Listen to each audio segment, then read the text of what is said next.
What's up, guys? Welcome back to another video. Now, I was thinking, this is my day off. What kind of video do I want to upload? I try to upload on my day off. And there's some PS2 games that I really want. As a matter of fact, this is what made me want to do this video. This game right here. Outrun 2006 Coast to Coast. I've seen that game. I wanted to play it. I do own it on the PSP, so I know how good this game is, but it's really expensive. It's expensive. I think it's on the original Xbox as well. I found that the case, and it's the original case, it's got the Ferrari logo on there, but I found the case and the disc for $40, which I thought was a lot. And, you know, upon further research, that's kind of a decent deal. So I got that, and that got me thinking, you know, what are the prices of some of these PS2 games like? Because I have a good bit of PS2 games, but there's still quite a few that I'm looking for. These are just 8 games, so this is 8 PS2 games that have really jumped in value. Some of these games, or a lot of these games, are known for being expensive games, but expensive 2 years ago and expensive now are two totally different things. So, all right, we'll start off with, I got these in some kind of an order now. We'll start off with this first game here. It's a Working Designs game. So, number 8, we have Grow Lancer Generations. That copy is complete. This is a Working Designs release on the PS2 that came in a big box. I do believe there was a watch and other items that you would get as well. Working Designs was known for that, especially in the PS1. Well, the PS1 and the PS2 era. Certain games came with things, certain games didn't. An example of this would be the releases of Lunar 1 and 2 on the PS1. They came with a lot of goodies, as you want to call them, but just the standard edition, just the discs. There's 2 discs in the manual. If you want to buy that, or if you wanted to buy that a couple years ago, that was one of the cheaper RPGs on the system. At times it was under 20, and then I want to say between 20 and 30 for the longest time. But now in 2021, if you want a copy of Grow Lancer Generations on the PlayStation 2, an NTSC, you know, a North American copy, it's going to cost you around $70. So I know that doesn't seem like a lot, you know, considering where retro gaming is going right now. 70 is still kind of tame, and that's pretty sad to say. But yeah, number 8, we got Grow Lancer Generations, and the first one, I guess this is the second quarter of 2021, going for $70. Okay. Next game, number 7, Shadow Hearts Covenant. And I actually have what I paid right there, $36.99. And that wasn't too terribly long ago. So, this is a game I haven't played yet. I am in the middle of playing the first Shadow Hearts game right now. I did play this for a few minutes, and it seemed like it could have been a different game, but it was like a World War II kind of themed game going on there. But maybe that was another RPG I was playing, but anyway, so this is, obviously I paid $36.99. This was maybe a year ago or so. I looked up the price on this, so, and this one's kind of all over the place. So this one, if you want Shadow Hearts Covenant, on the low end, $90. But I did see copies complete selling on eBay. Sold, I only looked at sold listings now, but $150. So anywhere between $90 if you got it at an auction on a good deal, all the way up to $150. So Shadow Hearts Covenant, I know that's a pretty broad range right there, but you can get it anywhere between, let's say, $100 and $150. That's a lot. I didn't think I'd see that RPG get up that high. This next one, this is one of the second games I looked up, so this will be number 6 on this list.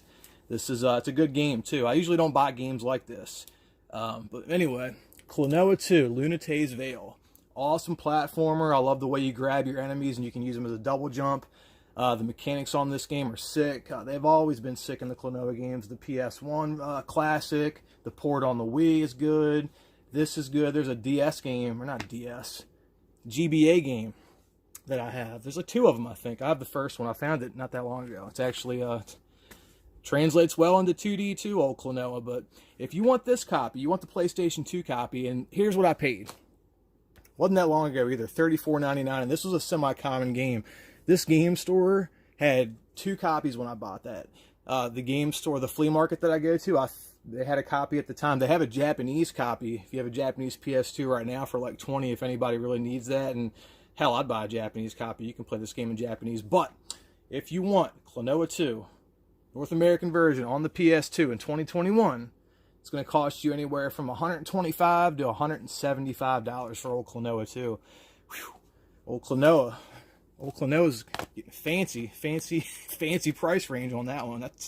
That's sad, man. It's a really good game, and I thought it sold decently well. I knew it was going to be an expensive game. You know, it was one of those like $40 games. That was kind of expensive for a PS2 game, but God, expensive then and expensive now are just two totally different things. Okay, next up. Okay, this is a game that was always known for being an expensive game, but a $50 expensive game. So next up on the list, we have old Suikoden 5. This is a good RPG. It starts off, the story starts off really slow. You're a prince, and you're the queen's son, and in this queendom, the queen is like the top dog. The king isn't the top dog, and the queen is letting this runestone kind of manipulate her mind, and that's kind of how the story starts off there. But it's a pretty excellent RPG, and one of my favorite Suikoden games of the ones I've played. I've played the first two on the PS1 and a couple of them on the PS2, but I really like this one. And this was a $50 game for the longest time.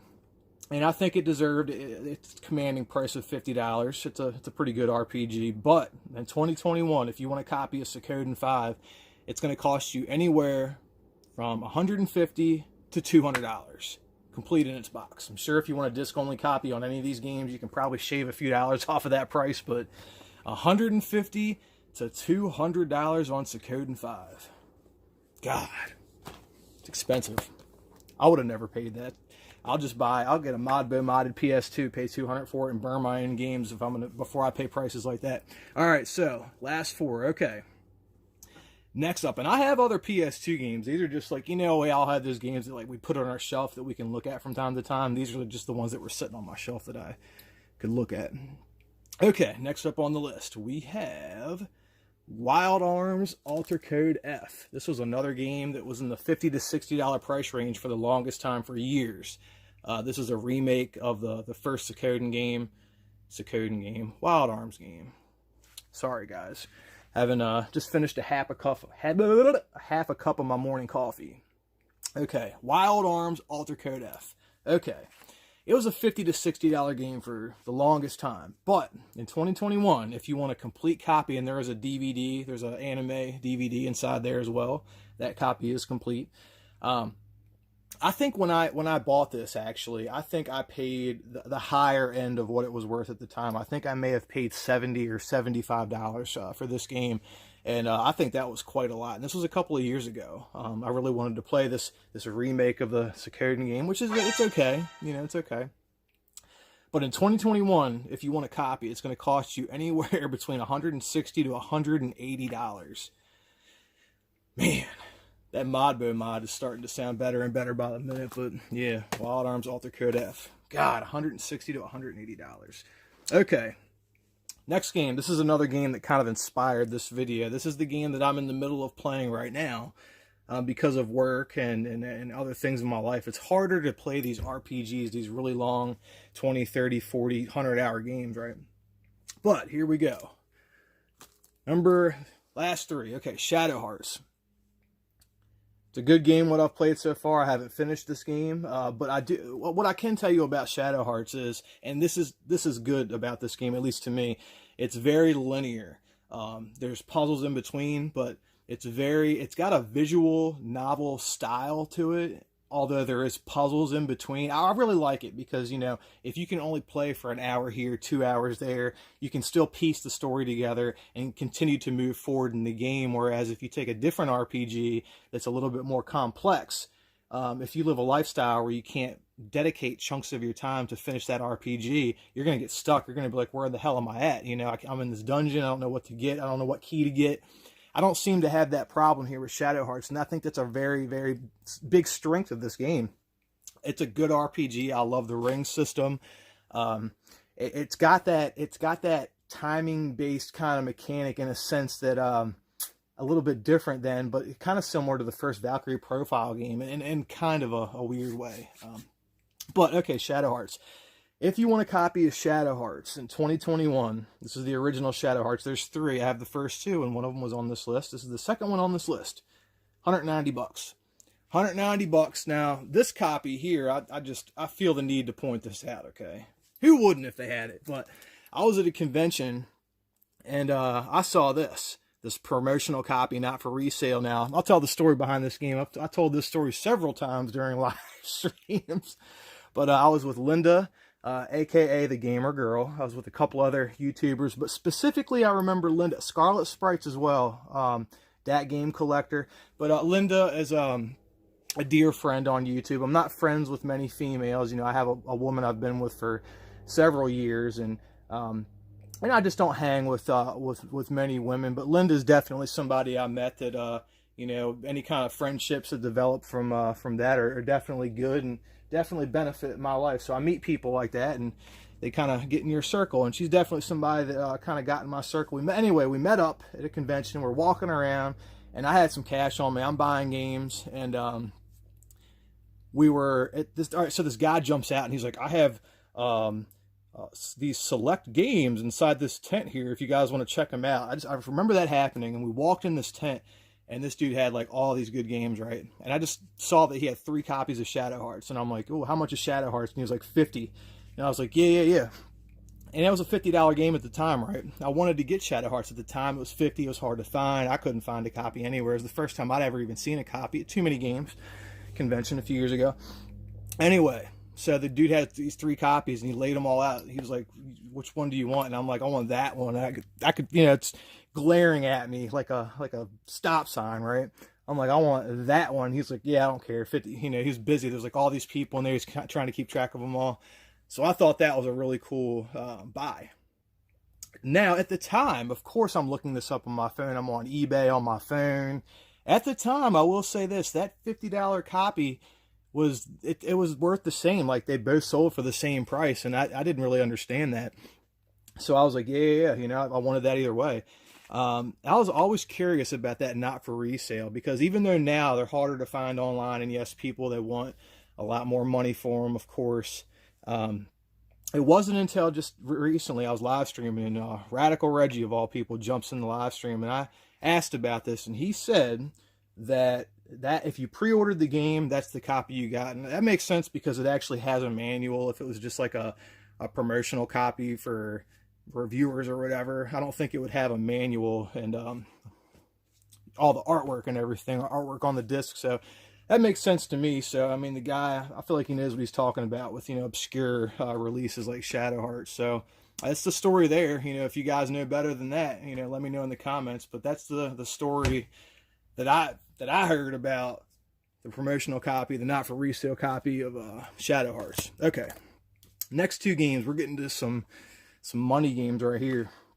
Okay, at number 2, this was a game I pieced together. I bought 1 disc and then another disc in the case, and it wasn't really hard to piece together. I did it in about a month's time. This was a few years ago. But the 3rd Xenosaga game, Xenosaga Episode 3. Now, I will say this is not a series that I have completed, nor have I played this game right here. It's on my list of to-dos, but just being 100% honest with you guys. But oh, and I do want to say this. That last game, I might have just gone on a tangent and didn't even go over the price of the last game. But Shadow Hearts, $190. I think I mentioned that.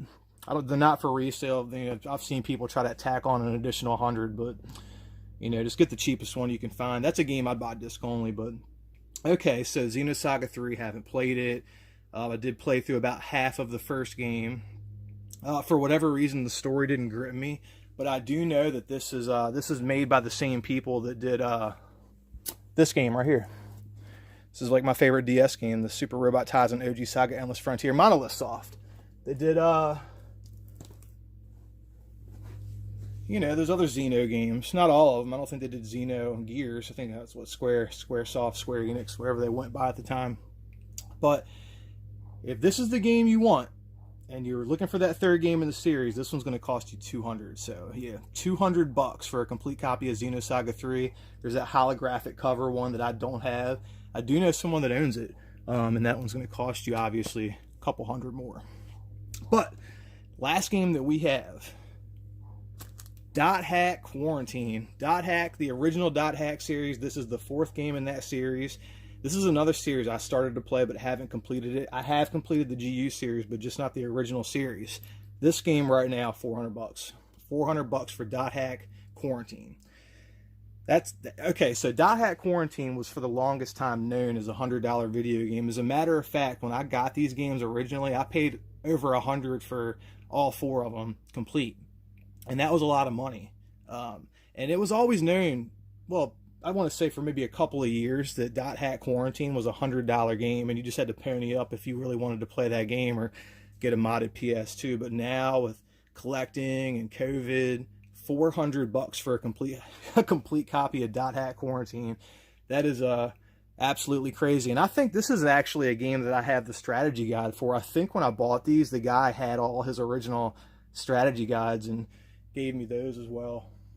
I'm looking at my strategy guides up on the shelf right now, and I don't see it, but I know I have it somewhere. But yeah, that's it, guys. You know, all these games right here have gone up in price, and I got some other stuff on the shelf up there I can go through as well. But if they're anything like any of these, it ain't going to be looking good.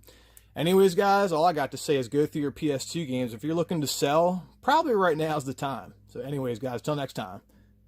Peace.